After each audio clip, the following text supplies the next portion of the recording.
love my HBCU. And boy, I love it, love it. I love it, love it. I love my HBCU. And man, I hope my team they won. Yeah. I hope my team they won. Yeah. Man, I hope my team they won. I hope my team they won. Yeah. I tune into the HBCU Sports Lab to see if my team won or lost. If they lost, I'm quiet as a mouse. But if they won, keep tab. I'ma do the dab, yeah. Dr. Cavil, he know what he be talking about. Mike and Charles, they know what they be talking about.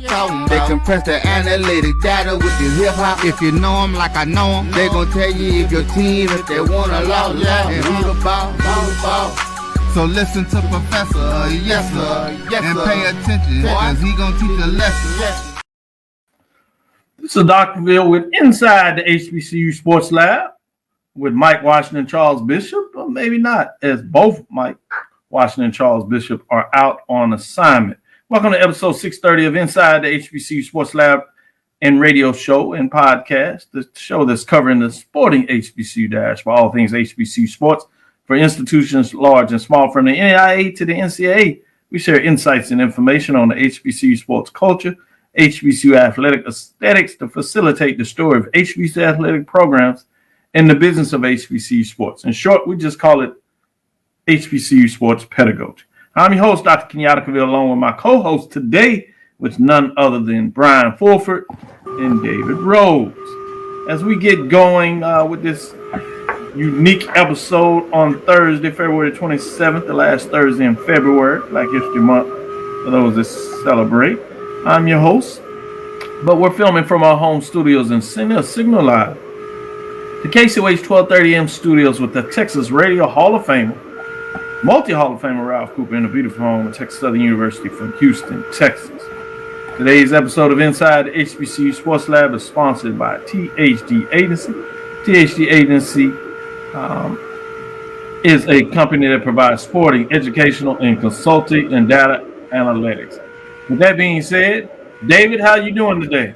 Oh, I'm doing great. I mean, it's a great, tremendous day, and we'll probably get into what happened today in Aggie Land, but pretty good day, pretty good week to say the least, man. Woo, something happened in Aggie Land. I didn't catch it yet. I'm going to get the update right off the presser. Right, that's what I'm wondering. I'm like, man, what's going on in Aggie Land? I mean, they've been coming in hot and excited. I'm like, what happened in Aggie Land? It is what it is. He put it out there. I'm gonna throw it out there for we're gonna go. Hey, I'm doing well. I'm doing well, man. All is good in the on the highest of Seven Hills in the land of the Rattlers. Say, man, Alabama didn't treat y'all too well this past weekend. No, I'm used to controlling the Alabamas, but hold on, not so fast. Yeah, it was a very strange weekend. Not used to doing that much losing in Alabama. We normally don't do that much losing in Alabama. I think that'll be it for the year. I hope. Weekend. I hear you, David. What's the news in A&T North Kakalaki? Go ahead, stop holding that. The North Carolina Agricultural and Technical State University indoor track team on the men's side has won the CAA championship. Okay, congratulations. And so that this week in the middle of the week? The tournament, the championship started yesterday. Today was day 2. It was closeout day. All the finals were done today. Nice. So congratulations. That's on the men's or women's side of both? The men's side. The women, Hampton won the women's side. So shout out to the Lady Pirates. They won the women's CAA indoor championship today. And they sure HBCU's representing on both sides. They won in dramatic fashion too. They were down 2.5 points against Elon going into the 4x400, and they pulled it out. They ended up winning by 2.5 points. So shout out to Hampton as well. The Aggies they were behind coming into day 2, but they got 1, 2, 3 in a bunch of events, and they stretched their lead. At one point, they had over a 60-point lead. They ended up winning it by almost 40. So shout out to them. Yeah, that's some good news. I like those kind of updates. You made me nervous. You made it sound like no. I got those stories too. But I pick my spots. Trust me. There was some conference churning about to happen, Doc. They were breaking the news here. Everybody perked up and said, okay, what you got? Well, let me go to you, Bryan. Since David jumped out there, what news would you like to share? What's hot on your mind that has your interest? Let me find it, Doc. I mean, I'm all over the place because I'm doing a little double duty here. I did want to mention the some of the men's the men's basketball players of the week. Certainly. Always good to give kudos for those players that had those players of the week. Yeah. Let me kind of pull it up here. I was looking, I didn't quite see it in the notes, but I'm gonna go to it here quickly if it comes through on the SWAC.org website. I will say this though, Doc. First off, I got to give a shout out to the production by the SWAC Digital Network of the SWAC Indoor Track and Field Championships on Saturday and Sunday. Outstanding work by the production crew.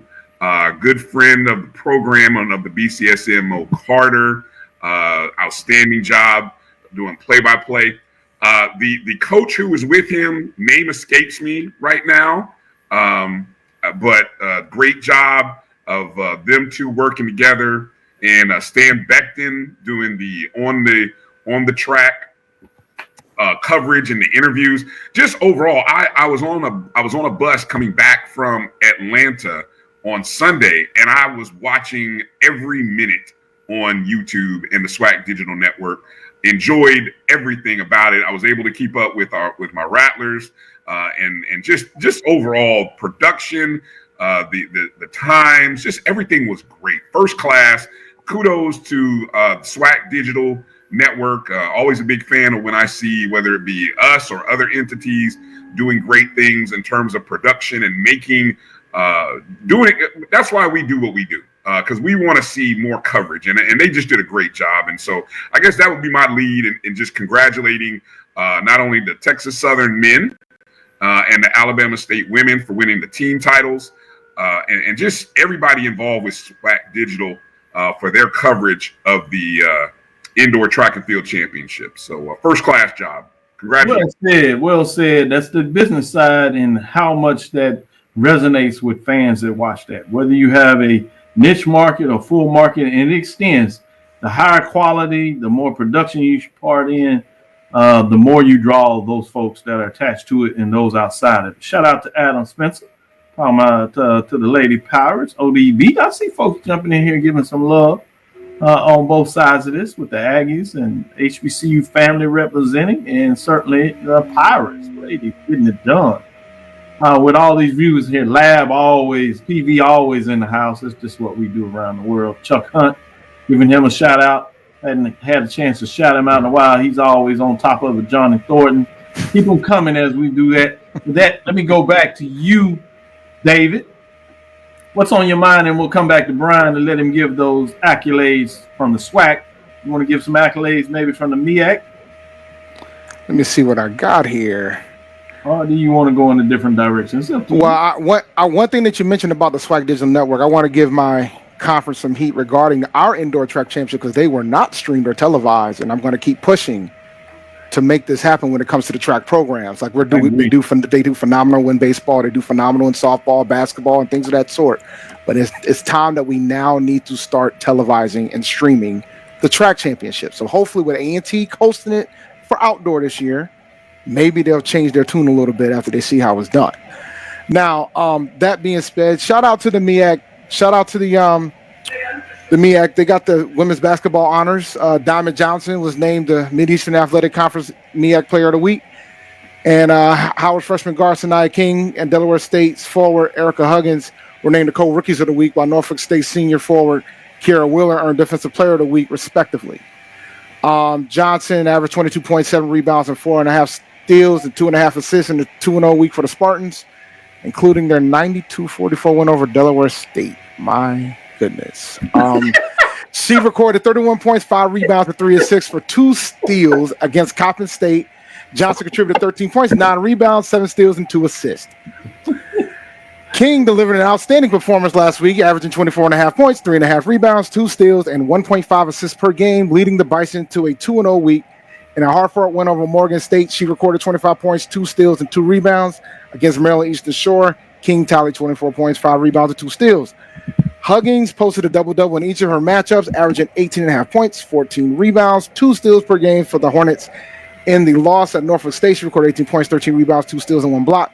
She matched that performance in the win over South Carolina State, finishing with 19 points, 15 rebounds, 2 steals, and 1 assist. And Wheeler averaged 23 points, 7.5 rebounds, 3 blocks, 1.5 steals across 2 wins for the Spartans. She posted a season-high 28 points, 7 rebounds, 2 blocks, and 1 steal over Coppin State. Wheeler also added 18 points and 8 rebounds, 4 blocks, and 2 steals in the victory over Delaware State. And I'm going to say this about the Norfolk State women. They have been insanely dominant. Yes. In the MEAC, like insanely dominant. So I'm pushing for a 12 seed. I'm pushing. Wow. I want a 12 seed. And the reason why I want a 12 seed, it increases their odds of getting out of the first round. So I want a 12 seed. I know the committee is going to probably give them a 14 seed, but maybe the other conferences will help them out a bit, and they can get this 12 seed. Because if they can get a 12 seed, I think they're going to surprise some folks in this tournament. So shout out to Norfolk State Lady Spartans. But Dave, guess what? Guess what has to happen first? Unfortunately, they got to win the tournament. State has to win the tournament. I don't think they should not have a problem with this. Well, look, anything can happen. though. It's March. They're not going to get an at-large bid. The folks who want March Madness, guess what? Ooh, here comes the small team. There's this thing called March Madness, and then there's some things that are called established. And like I haven't seen anything from the closest team in the MEAC that came close to beating these young ladies was Morgan, their first round at home and not on the road. And now they're going to be at the Scope. They're going to pretty much have home field advantage. It's going to be tough. Yeah, that would be the shocker of the year if Norfolk State women lose a game. I mean, their margin of victory has been like 20 plus. The games haven't even almost 30 points a game. So I'm not even sure, there's talk and we try to say, all right, how can this team get up and beat this team? I'm not sure how you can do it other than like just insane 70% shooting from the 3. How did Jackson State lose the other year when they stubbed their toe in the semifinals? They were not as dominant against. No, they weren't. They had a couple of games where they don't, but they had some competitive games. Like A&T was close against them. Competitive game. The closest team in record is Howard, but even that game they played against them, they beat them up. Howard just has 1 loss. But no, it's not like that. Morgan was the closest, and Norfolk had their absolute worst game of the year, and they still won by they won by single digits, right? So it's Well, Bryan, so we can get into our next break. Go ahead and give the updates this way. Yeah, and you buried the lead there, Dave. Norfolk State's women 26 consecutive home games, which is the longest active streak in NCAA Division I women's basketball. Of course, now that South Carolina lost their streak, now Norfolk State sits in the lead. So, shout out to them. Okay, here's the SWAC players of the week. Over on the women's side, you had Kalia Walker as the player of the week from Alabama A&M. Cortland Loudermill was the impact player of the week from Texas Southern. And Diarra Allen was the newcomer of the week from UAPB. Walker averaged an impressive 19 points per game this past week for Alabama A&M during games against Florida A&M and Bethune-Cookman.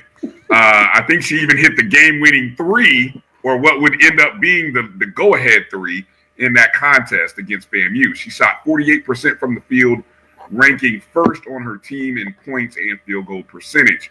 Loudermill, who was the impact player of the week, key contributor this past weekend for Texas Southern. She averaged a team-leading 19 points per game while shooting 56% from the field. I mean, doggone. I mean, we're talking apples and more apples in terms of who the player of the week and impact player of the week is. Newcomer of the week even did better. Allen averaged 20 points per game this past weekend for UAPB as the Lady Lions played road games against Texas Southern and Prairie View. Shout out to the voters for even figuring out how you decide who gets what award, given that you had a 19, 19, and 20. So shout out to the voters for figuring that out. Over on the men's side, The player of the week, FAMU's Sterling Young. And then the impact player of the week was Jackson State's Shannon Grant. And the newcomer of the week was Bethune-Cookman's Trey Thomas.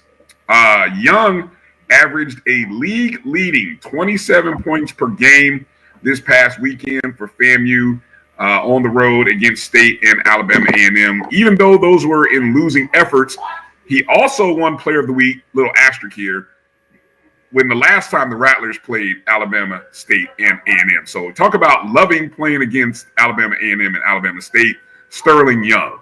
The impact player of the week, Grant, had a career day as he finished with a career-high 25 points on 11 of 11 shooting from the field and 3 of 3 from the line. That's what we call a perfect day, ladies and gentlemen, going to work and just being great. He did that against Alcorn State in the one game that Jackson State had to play this weekend. And then Thomas of Bethune-Cookman takes the award after a pair of wins at Alabama A&M and Alabama State, in which he scored 35 points, 3 assists, and 2 steals for the Wildcats. So look at that, man. Everybody has a good day in Alabama, except for us who didn't get a win. I mean, come on now. You'll be all right. You'll be all right. You'll be all right. Look, no, y'all don't even see y'all being this good. Spoiled after winning all them games in a row. 2 out of 6. We did. We dropped from 2 to 6. 2 to 6 in the standings. That's how tight it is on the men's level. 2 losses can mean all the difference in where your seeding is. How many teams get a bye in the SWAC tournament now that there's 10 teams? 2, right? 2. 2 teams? Okay. Well, they play in the opening round, essentially. We'll put it. Well, 6 don't get a play in the first round, right? Yeah. Yep. Okay. Got it. So 2 teams essentially get those byes if you want, in terms of what they're looking, and the teams are playing the lineup against them. So it'll be interesting to see what that looks like as we get closer to the finish line. Let's take our first break and come back on the other side. I didn't have you all on Tuesday, so we won't pull up the rankings, but what I want to do is discuss the rankings with you all and see your thoughts of where we are with these rankings as we get into some more HBCU sports talk from the basketball perspective. With that, we'll be right back after our first break.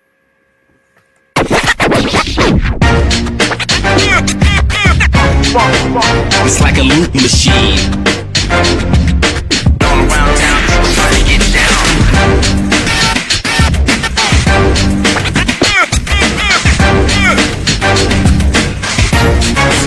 It's like a loop machine.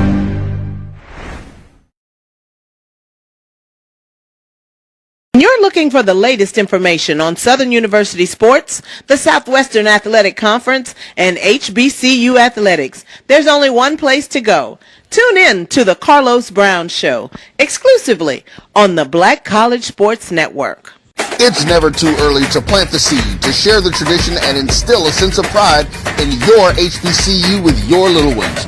HBCU Pride and Joy Children's Boutique helps you share your school spirit with a wide selection of adorable kids apparel and accessories officially licensed from your favorite HBCU. Visit hbcupridejoy.com and follow us on all social media at HBCU Pride Joy on Facebook and Twitter. Hey y'all, it's your girl Sonia from She Say Sports. Make sure to check us out every Friday morning at 9 a.m. on Black College Sports Network, YouTube, and Linktree. And please don't forget to subscribe to our YouTube page.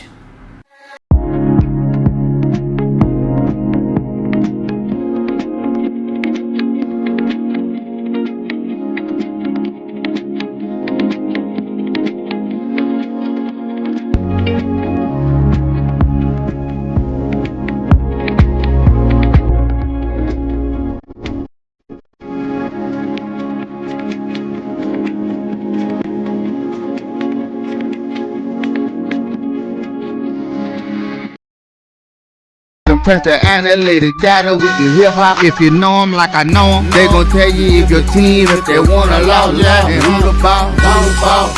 So listen to Professor, yes sir, and pay attention, cause he gon' teach a lesson. This is Dr. Bill inside HBCU Sports Lab with Professor Rose, Professor Fulford, giving your thoughts on this segment. We're gonna get into the the major division. We hadn't done mid-major division in basketball in a year. major division of basketball on the women's side. Let's look at the top 5. Dropping out this week is Jackson State. Some would see it as an upset. They lost to Alcorn State their rivalry game, but if you know anything about rivalries, that happens. And you talk about a team that has beaten 2 of the top teams, it's Alcorn State, which they have defeated Southern as well as Jackson now. And then guess who they have coming into town? It's Texas Southern. So they get the chance to make the trifecta, which will be fascinating to see how that goes. But on other news, they did drop out this week. They still are receiving votes at the top. You have Alabama A&M, Coppin State Eagles, and Grambling State Tigers. Jackson State is at 11-3, Alabama A&M at 12-3, Coppin State Eagles at 7-4, and Grambling State Tigers at 8-6. Those are the teams in their conference perspectives that have winning records, essentially, when you bottom it out. Then you get into the top 5. You got Howard Bice, we talked a little bit about earlier. They're at 10-1 in the conference play. They are one game out, so they can set up a winner-take-all, if you would, in terms of at least a share of the conference championship at the end of the season if they just keep winning, which will really set up things for the tournament, talking about Bryan and David's comments earlier in the first segment. They were not ranked, 56 points. Texas Southern, if you would, 12-2, 62 points. They fall a spot from 3 last week to 4. Number 3 is North Carolina Aggies. They climbed 2 spots. David is still not that's still not good enough for David. One first place vote, 63. And number 2 is Southern Jaguars, 12-2, 1 first place vote, 73 points.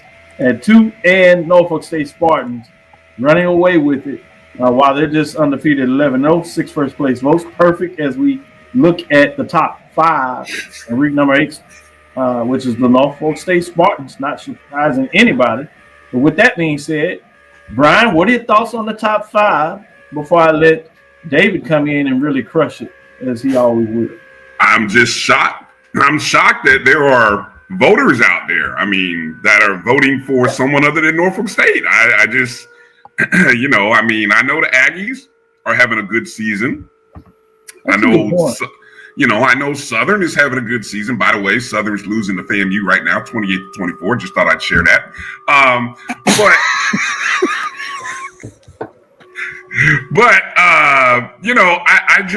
Look, Norfolk State is the standard right now. They are the dominant team and look, I really wouldn't you love to see, Norfolk State and A&T and Southern and these teams get a chance to play each other at the end of the year and see who could really come home. But you might get that chance indirectly. But hey, if it indirectly, however it may come, we'll take it. But I get those are the 3 teams. The standard is the standard for those 3 teams. I am a little surprised that Howard though is number 5. Maybe that's a product of being the second best team in the MEAC. And is the separation between Norfolk State and Howard as wide as David's shaking his head. Yes. So okay. All right. Yes. I would agree with David on this. And I'm going to say to David, since Bryan kind of kindly gave up the floor with that being said, I'm going to go with you and get your thoughts on the top 5. And then we can chime in while we see the difference, because I'm in agreement with you between Norfolk State and Howard. I understand why Bryan thinks first place votes aren't deserved, but I think I could argue A&T and I could argue Southern getting 1. I still think A&T should be number 2. When you talk about strength of schedule in the conference and things of that sort, I think the thing that kills A&T from ever getting that 1 spot is because of that early game against Norfolk, and they played well. One of their more closer games, believe it or not, all season. If you just look what's been going on in the MEAC. But overall, I can't argue with Norfolk being number 1. But the gap between Norfolk and Howard, I know Erica does not hate it when I say it. It's that wide. It is that wide because Norfolk is just ahead of the pack from everybody else in that conference right now. And truth be told, the team that I thought that would give them the biggest threat is not even in your top 5, and that's Coppin State. And they just haven't, and they haven't shown it in the 2 opportunities that they had. Because I think Norfolk beat them over 20 both times. So, I think it's going to be fascinating. I know the Black College Invitational Championship that is being ran in Charlotte, I'm rooting for Coppin to get in there because I think Coppin is going to surprise folk. I expect Norfolk to make the NCAA tournament. I'm hoping that the Aggies make it to the NCAA tournament as well, winning in the CAA. Right now, you guys talked about it on Tuesday. It seems that right now A&T will be playing Texas Southern. I have a feeling that if A&T runs through the tournament, they'll probably get out of the 16 seed or get out of the playing game at least. Even I don't know, I'm kind of mixed about that because they'll end up with number 2 or number 3 in the country, and I feel a way about that. But I think they'll vote themselves out of it if they can run through the tournament. You know, if Mike was here, he loves to give you those data analytics, and he'll give you some in terms of offense, defensive stats. I'm just going to simplify it in terms of scores since you asked that question. We got Norfolk that defeated Howard 69-53. When you talk about Dave giving you some updates on Coppin State, the first matchup in both of those games between Howard and Coppin State were at home for Norfolk State. But the Coppin score was 82-66. The second game where they went on the road, they defeated them 76-54. That 22 points that Dave was referring to. So fascinating when you look at that. That Norfolk State A&T matchup where A&T was at home. Norfolk State went on the road for that victory. To that point, it was a 9-point win, 68-59, just to give you some updates in terms of what Norfolk is doing. So fascinating when you talk about, obviously, a lot of people really looked up when they saw Norfolk get that win over SEC member Missouri, 57-54. And if that wasn't well enough, they come back in December and get the win over Auburn, 63-57. So that is stuck in a lot of people's heads, even though they were running it off in terms of non-conference play. They defeat William and Mary. They're in Virginia, 70-49. They get a win over Division. Both of those. That's a Division I win. Another Division I win on Longwood, 71-62. Told you about the Missouri Division I win. They have a win over Division I Hampton, 62-53. They get a Division I win on Radford, 71-65. They get the Division I win over UNC Wilmington, 71-52. In terms of those matchups, they get a Division I win over Wyoming. Over Wyoming, 56-47. So that just gives you some indication of what they're doing. That was all in November, and they back it up with the Division I win over St. Louis, 75-66. Told you about the A&T win, and then they get Drexel as well. Division I win, 68-56. So name all those Division I wins, which goes to David's point. While we're talking about where they're going to be ranked in terms of the seeding, it's going to be fascinating to see what that looks like. So we got two teams that can find a way to get it done, but arguably should find a way to slip out of that 16 seed, which is going to be fascinating to see. To the point, can Norfolk State get a 12 seed? I think that's pretty aggressive. Things have to work in their favor. It's fascinating to watch to see, can they at least get that 14 seed, maybe even a 13 seed kind of slide down there. So it'll be fascinating as things get going. With that, let's take our second break. We'll come back on the other side and talk about the men. See what these two gentlemen think about with the top five as we keep going along. Last segment, we'll get in a little bit of talk about these tournaments. This week's CIAA is we're starting to get to that Final Four where things really get good. And then we're shaping up for SIAC next weekend. Also, some bit of the NIA programs getting down, so we'll maybe get a sneak in those or two, particularly the HBCU AC, as it's getting going this weekend in Alabama. With that being said, we'll be right back after this break.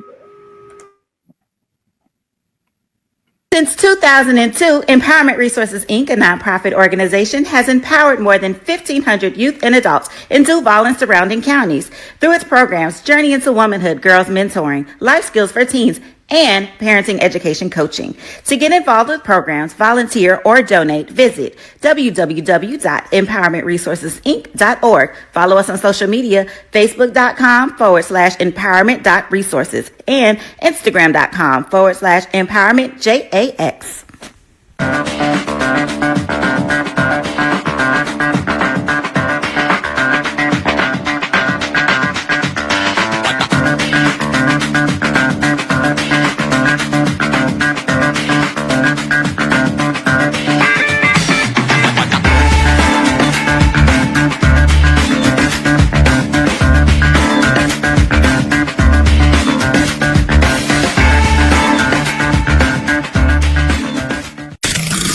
The human voice has always connected audiences with experiences. Major brands all across America have trusted Cover's voice time and time again. Conversational, powerhouse, intelligent, and sincere. That's the voice you need for your creative marketing process. KEAVERSVOICE.com. Cover's Voice, Cover's Voice, CoversVoice.com. Always on, all the time. It's never too early to plant the seed, to share the tradition, and instill a sense of pride in your HBCU with your little ones. HBCU Pride and Joy Children's Boutique helps you share your school spirit with a wide selection of adorable kids apparel and accessories officially licensed from your favorite HBCU. Visit hbcupridejoy.com and follow us on all social media at HBCU Pride Joy on Facebook and Twitter. When it comes to professional learning, teachers deserve better. From the leader in online learning, Stride brings you the Stride Professional Development Center, an on-demand library of mobile-friendly courses that gives teachers choice and flexibility, allowing them to learn anytime and anywhere. Our dynamic courses provide bite-sized learning and help educators advance their knowledge while also gaining professional development hours. It's time you take charge of your learning. Visit us today to get started. Compress the analytic data with your hip-hop. If you know them like I know them, they gon' tell you if your team, if they want a lot, and who the ball. So listen to Professor, yes sir, and pay attention, cause he gon' teach a lesson. This is Dr. Cavil with Inside the HBCU Sports Lab. Let's get into the men's side in terms of the top five. I'll give you those teams on the outside, and then we'll post the top five at the very end, as we did with the women.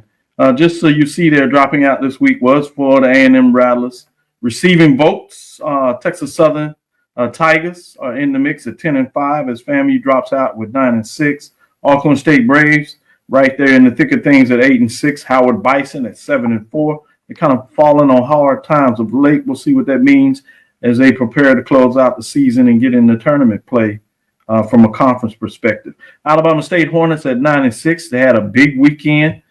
Coach Pettaway, give him a shout out as he talked a little bit about he thought Alabama State would be at a chance to get FAMU. So I guess he showed out a little bit in terms of what he knows about basketball, the Hall of Famer there. Florida A&M Rattlers sit at 9-6. Let's look in the top five where it really gets fun. Number 5, Bethune-Cookman Wildcats. Really intriguing about this team for me. They're 10-5. They jump in the top 5 at number 5, 53 points. This is a team that lost 2 straight at home.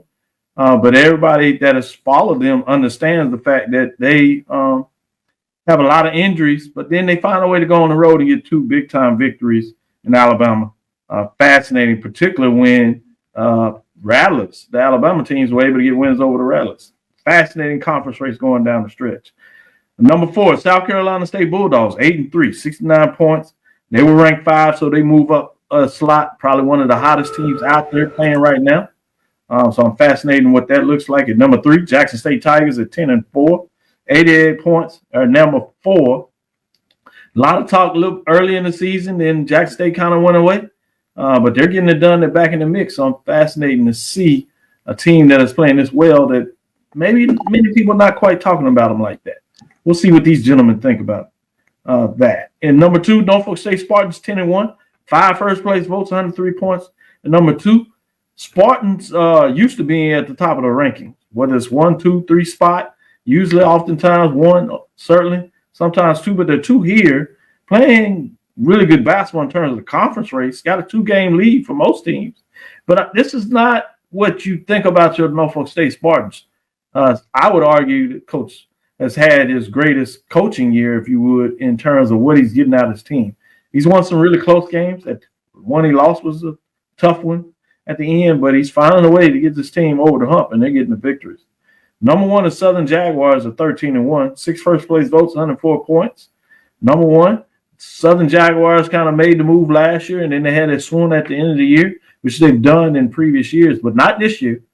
This team is deep, and they just really play tenacity in terms of what they do on the defensive side of the ball. But they, at the end of the day, just find a way to get buckets and get wins and key defensive stops. With that being said, I'm going to start with you, David. What are your thoughts on the men's side of the top 5? I think Norfolk should be numero uno. That's one thing. But the other piece is, this is going to probably take you back a little bit. There's a team in the CAA that has won 5 consecutive games, including being the team that's a top 120 team on the net, who's second in that conference, and that is the Hampton Pirates. Wow. They are 8-8 in conference. They're 16-13 overall. I could argue they could probably beat most of the teams in this top 5.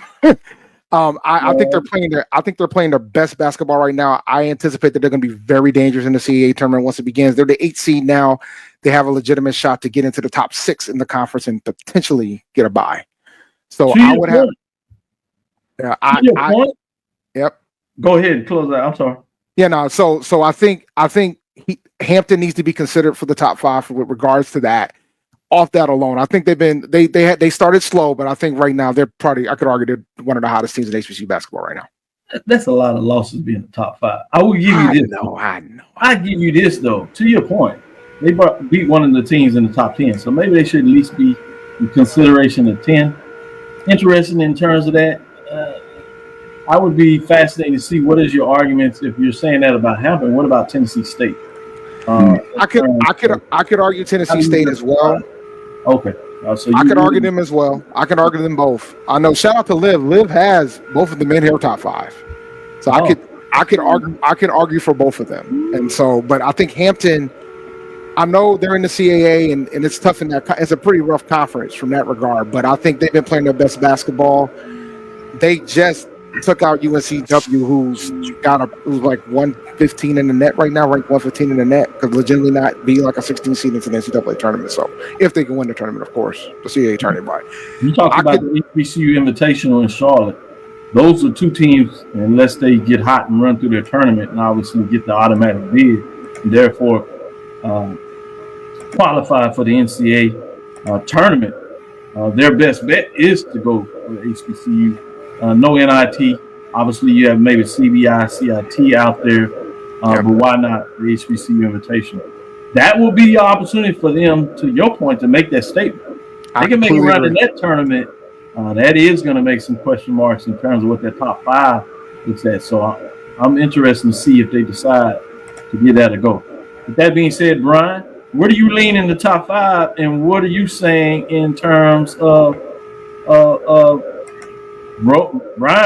David's argument, with Tennessee State and Hampton? As Sneaker Talk laughs at you when you enter Tennessee State.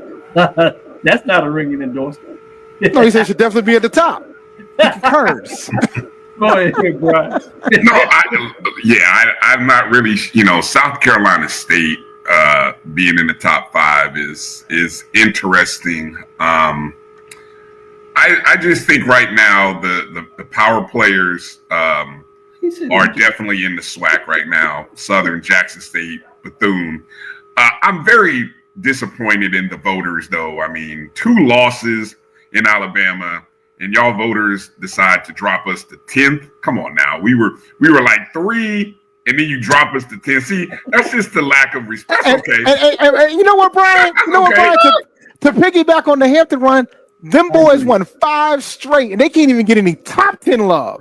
So I don't want to hear nothing about you. Okay. All right, they won 5 straight, 2 straight weekends of wins. Look, for the Pirates. I appreciate you putting me on. I'm gonna have to look.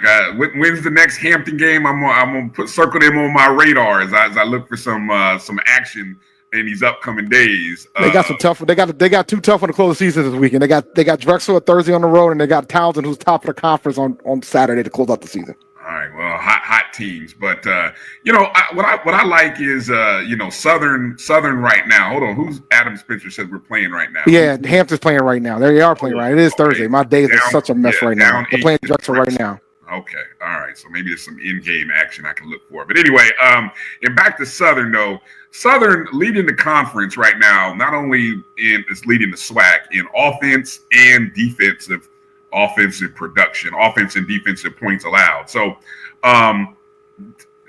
right now, look, they are as solid of a team as the SWAC has, but I'm not going to tell you they're unbeatable, and because of the fact that I think the top 7 teams in the SWAC This is why the SWAC tournament is going to be outstanding. The only thing that can blow this up is that if the 9 or 10 seed, the teams who last year shouldn't have been, wouldn't have been, but somehow the 9 or 10 end up, you know, I'm not even going to use an analogy that I was about to use, but anyway, they could ruin it. They can mess up the quarterfinals. That is Bryan.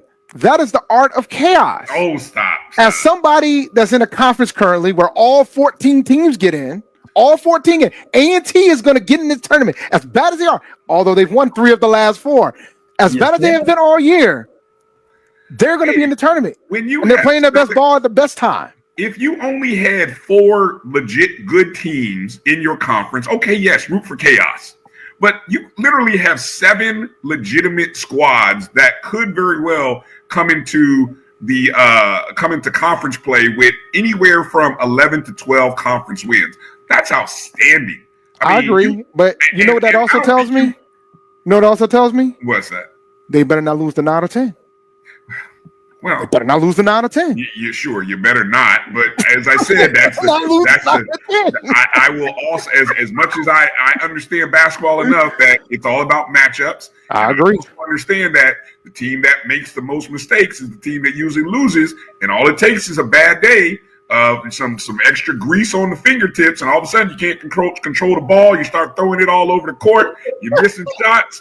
Next minute, you know, you're at home. You're at home on the couch with me, you, and Dr. Cavil. We all sitting at home. So I'm just saying, you know, give me the best teams when you have what I think you're going to get in the SWAC tournament this year. Yeah. Give me the best playing the best. I like it. To a lot of your points, you had South Carolina State that had the loss to Bethune-Cookman, but they actually have the win over Alabama A&M. So it's going to be interesting in terms of as it goes down the tournament. David, what have you heard about the HBCU Invitational Basketball Tournament? How many teams are they looking to bring in at the men's Division I level? I know they're doing all the Division II and Division I men and women. Yep. So four teams each from what I understand. So they're going to do like a tournament. So it's for the folks. Think about that ranking with those teams, at least that are playing good basketball. You could have a high quality tournament on the men's side. Mm-hmm. You know, obviously you're going to get somebody out of the SWAC win that tournament, which means they're going to be hot. But you think about teams that do, you know, that are not fortunate to win the championship. Let's just talk about them all. That's Southern, Jackson State, FAMU, Bethune-Cookman, Alabama A&M, Alabama State. Some teams that are playing really well in terms that could get that bid. And that's not to throw in, obviously, Hampton or Tennessee State, that if they can get hot and get a couple of wins and not win their tournament, then you go to the MEAC, bringing in a Howard. What is that going to look at for those teams where those 4 teams? That could be an interesting tournament with some quality teams that you can get in there. So fascinating. And then on the women's side, I think it's even deeper. Oh, yeah. Quality teams that you can get and playing that between the 2 HBCU conferences and the independent. So I'm fascinated to see what that may look like. A little nervous on the Division II side, where you tend to get multiple teams that get bids to those tournaments. So I'm interested to see what they're able to make of those teams that get in on that side. With that being said, talking about the mid-major division, let's flip the script, take our last break. We'll come back on the side and give you some updates in terms of what's going on in the CIAA tournament and where teams finished in the SIAC. With that, we'll take a last break and come back on the other side. Let's face it, shopping for insurance can be time-consuming. That's why when it comes to your auto, home, and life insurance needs, make things simple and trust the experts at Allstate. They will help you get the coverage that fits your needs while helping you bundle your life, home, and auto policies. Bundling saves you money, sure, but it also saves you time, so you can enjoy the things that matter most even more. Contact me, Tammy Haynes, your local agent, for a free personalized insurance quote. Allstate, are you in good hands? There's a shot. It might be. It could be. Right field. Grand slam. What a shot. That's how you get hot, young fella.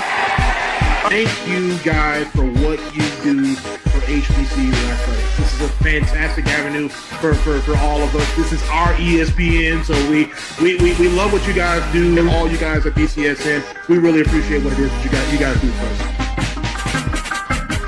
Are you hungry for authentic Caribbean food like jerk chicken, oxtail, red snapper, shrimp, tofu, and rasta pasta? Well, find your way over to Mango's Caribbean Restaurant, 180 Auburn Avenue, right next to Royal Peacock in downtown Atlanta. Them belly full, but we hungry. Mango's Caribbean Restaurant, open daily from 11 a.m. to 10 p.m. And on Friday and Saturday, we're open till 4 a.m. Come to Mango's and put some spice in your life. Oh, we've got a good thing going.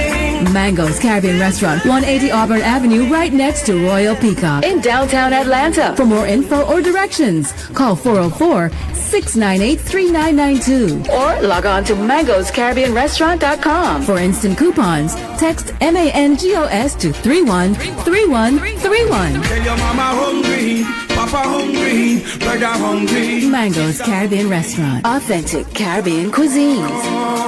Open up the door, tell your mama hungry.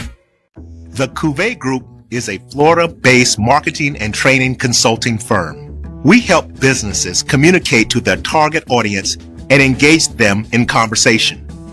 We also help to expand their audiences, which will ultimately result in growth for those organizations. In addition to being a certified constant contact specialist, my colleagues and I are also certified in John Maxwell Leadership Principles. We use these proven principles to conduct workshops, training, and private coaching sessions for individuals and companies looking to take things to the next level. Contact us to schedule a free consultation. Issues today, don't delay, call Cavil. Compress the analytic data with your hip hop. If you know them like I know them, they gon' tell you if your team, if they wanna lose, and who the ball. So listen to Professor, yes sir, and pay attention, cause he gon' teach a lesson. This is Dr. Mills with Inside the HBCU Sports Lab. I want to give you some updates with the women's side of the bracket for the CIAA. Big time games being played. Virginia State has done what they're supposed to do as they clinched a spot in the semifinals. They were the number one seed out of the North and win over Lincoln to make sure they got into the semifinals. And then in regards to the other side of the bracket, you have number 2, Virginia Union, doing what they're supposed to do with the win over Claflin, such that they have moved into the semifinals.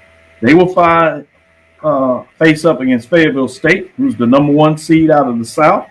They had a victory over Bluefield State the other night, and so that side of the winner bracket is set. Fayetteville, the number 1 team out of the South, faces the number 2 team out of the North, Virginia Union. That is a 6 p.m. Game there in Baltimore. We're waiting for the final 4 seed, which will be a matchup featuring number 3 out of the North, Bowie State, versus number 2 out of the South, Livingstone.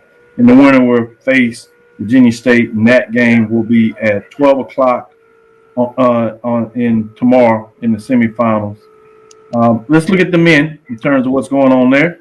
Virginia State on the men's side did what they were supposed to do with the victory over Bowie State that came in as the 5 seed out of the North. So they play at 2 o'clock tomorrow. They've clinched a spot. Much like we talked in the women's bracket, we'll go down here. The number 1 seed, Fayetteville State, got it done against Virginia Union. So they play at 8 o'clock tomorrow as they have clinched a spot in the semifinals. And they face off number 2 out of the North, Bluefield State, after Bluefield State defeated Johnson C. Smith. So a lot of things are going to form thus far. As you can see in the CIAA, the final spot for that Final Four, if you would, in the CIAA for the semifinals will be the winner out of number 2 out of the South, Claflin, versus number 3 out of North Lincoln, Pennsylvania. It's fascinating to see what that looks like. So, David, any thoughts in the CIAA in terms of not really any upsets, which tends to happen? Everything is kind of going to chalk. Do you see that remaining as we get to a championship game? Lincoln on the men's side, I would love to see them get back to the finals again. See if they can go and repeat this thing. I know Virginia State's been rolling pretty much from the most of the season, so it'll be fascinating to see if Lincoln can pull it off and beat Cal Athlone. That'll end the chalk, right? That'll be a 3-2, and then move on and potentially head to the finals. Bryan, your thoughts? You said it. My thoughts were just the fact that it was so chalky right now. Man. You know, and so I did manage to pull up the graphics there for the folks at home who were curious and wanted to see what that looked like. What I love about the formatting for the CIAA is that the number 1 seeds do not have to play 3 consecutive days, right? If you can clear the opening, and they call it the opening round, but I have a feeling it's supposed to be called the quarterfinals, because I guess at that point on day 2, that really is the start of the quarterfinals. You win that game if you're the 1 seed, you get a bye. I shouldn't say bye. You get a rest day. That's a better way of saying it. You get a rest day before you have to play in the semifinals, which is a big advantage, I think, versus you having to go into playing 3 straight days from the quarterfinals. I mean, it's a slight rest advantage, but I still think it is significant. I'm just surprised. I just thought, the CIAA in the past couple of years, it's always been somebody knocking off a 1 or a 2 seed in the opening round, and you end up with a 3 seed as your champion or a 2 seed. But it looks pretty chalky so far. I'll say this, Bryan, we talk about the fact that you don't have to play the 3 consecutive days, but sometimes that could be a deterrence. Hence why you say you see the 3 seed win it all, right? That's so true. Sometimes the rest ain't always, it all depends on the team and the focus of the team in regards to whether or not that rest helps or not. But it does matter, especially if you got injuries, that could help for sure. But if you got folks with nagging injuries and things of that sort. But yeah, I agree with you on those points. It's so interesting when you're talking about teams of what that looks like. Certain teams, the rest, little nagging injuries, it can work. If they're feeling good, they want to play. They're hot. They're shooting well. They want to keep it in rhythm. Other times, so that's just the magic to me. I don't know if there's really a perfect thing that works. I do like the fact that tournaments that try to give the advantage to the team that won the regular season. For nothing else, it shows the value of the regular season. So I think I'm with you on that part of it, Bryan, but it's from that reason versus trying to make things go chalk. I just think that doesn't work. With that being said, shout out to Miles and Clark Atlanta. Guess what? We're saying shout out in terms of both men's and women as they do the double dip and get it done. It's Clark Atlanta men's and women's win the East Division and will have the number 1 seed out of the East, as Miles men's and women's win the number 1 seed out of the West. In terms of the seeding, the East is the deeper team, so it'll be interesting to see who avoids whom in terms of getting the bracketology early in that matchup. I think that kind of matters. Obviously, the East went down the stretch literally in terms of who ended up with that number 1 seed, but Miles has dominated. We'll get a chance to kind of see in those particular matchups which way will it go. As we come to a close, I did want to give out the NIAs, particularly the HBCU AC, at least the seeding in terms of those brackets. That tournament is in Tuscaloosa, home of Stillman that will be hosting it. And they come in with the number 1 seed, both on the men's and women's side. We'll see how much that helps them about being able to play at home for that tournament. The number 2 seed on the women's side is Dillard, while the number 2 seed on the men's side is Tougaloo. So it's fascinating to kind of see how those matchups will go back and forth. And I look forward to getting an eye on that tournament as it kicks off today with those early round games, with the championship game being played on Sunday, which is unique from the Division II perspective, where you see a lot of those championship games on Saturday. With that being said, any final thoughts as we get ready to close? I'll go with you first, David, and then come to you, Bryan. Go Aggies. You talking about keep it simple, Bryan? Keeping it simple. Well, right. I'm scoreboard watching. You know, I'm loving what I'm seeing from my Lady Rattlers, up 47-39 over Southern right now, heading in the third quarter. But you know, still a lot of basketball to play, man. You know, these women's basketball games can turn left. They can turn sideways real quick on you.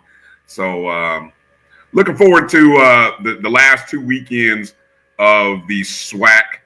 And hey, guess what, guys? March is around the corner. Love it. Perfect statement there. When you talk about March Madness, it literally is around the corner. By the time you get through your weekend, it will be officially March, and the madness will be upon us. Looking for some finishing stretches at the Division I level in terms of conference play before tournaments get started. Obviously, we're looking to see who gets to hold up the trophy, if you would, out of the CIAA and the HBCU AC. Obviously, love for those teams, HBCU programs in the Red River Athletic Conference, particularly Xavier, see what they're going to get done, both for men's and women's side. In the Sooner Athletic Conference to see what Langston is going to be able to get done, both on the men's and women's side, as they played really solid regular season. And then we dip down to Florida when we talk about the Sun Conference with both men's and women's, particularly the women's program over there, in terms of what they will get done in their tournament, as many of those teams are looking forward, whether they win the tournament or not, about getting bids to the NIA tournament. So they're fascinating to kind of see what that looks like when you talk about Florida Memorial, Xavier, and Langston. Again, all of those on the men's and women's side, and see what happens coming out of the HBCU AC. Can Talladega, Dillard get it done in terms of those respective conferences, as well as Stillman, who's representing on both sides. With that being said, let's call it a show. I am Dr. Kenyatta Cavil.